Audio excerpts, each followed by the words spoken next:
fédère un très grand nombre de pédiatres en France, quelle que soit leur spécialité, et qui a pour vocation de promouvoir et d'améliorer les connaissances en matière de santé de l'enfant. Sur le site de SFP, vous allez retrouver toutes les informations sur l'organisation, l'activité, l'actualité de la Société française de pédiatrie et de ses deux sociétés filles. Mais vous retrouvez également toutes les informations qui sont utiles pour les étudiants, pour les praticiens et pour les chercheurs. Les étudiants pourront trouver toutes les informations nécessaires sur les DES de pédiatrie, sur les diplômes universitaires ou les diplômes interuniversitaires. Les praticiens trouveront toutes les recommandations éditées par la Société savante nationale et internationale qui concernent la pédiatrie, mais aussi les arbres décisionnels, les pas à pas, qui ont été validés par la Société française de pédiatrie, mais aussi toutes les informations sur le congrès et sur le développement personnel continu. Les chercheurs pourront trouver des informations sur les bourses, les prix de recherche qui sont attribués par la Société française de pédiatrie et ses sociétés filles et ses partenaires. Et enfin, nous avons pour perspective d'ajouter très prochainement des fiches d'information utiles pour les parents sur les principales notions de la pédiatrie et de la santé de l'enfant.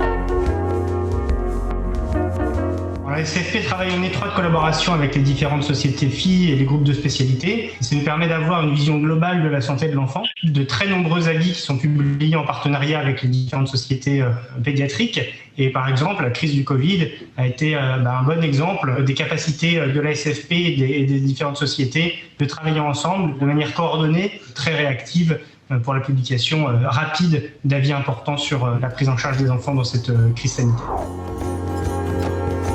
Cette année encore, il y a beaucoup d'actualités pour la Société française de pédiatrie. Vous pouvez retrouver toutes les actualités sur notre site internet. Par exemple, cette année encore, la SFP et ses sociétés filles ont pu et vont pouvoir promouvoir la recherche pour les plus jeunes. Et donc les appels d'offres des bourses et des prix de recherche ont eu lieu en février 2021 et l'étude des dossiers est en cours pour pouvoir rendre les résultats lors du prochain congrès du 19 au 21 mai. Malgré la crise sanitaire, on a pu en fait encore maintenir le congrès cette année, même si cette année l'édition sera purement digitale avec un plateau et 3 salles virtuelles. Et puis enfin, depuis un an, l'actualité est menée par le Covid, par cette crise sanitaire.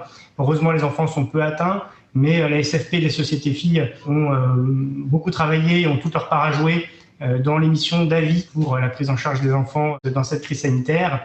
Et la SFP a joué un rôle important dans le maintien des écoles ouvertes depuis la deuxième vague. Mais le travail doit se poursuivre puisque la crise n'est pas encore terminée. Devenir membre de la Société française de pédiatrie, c'est très simple.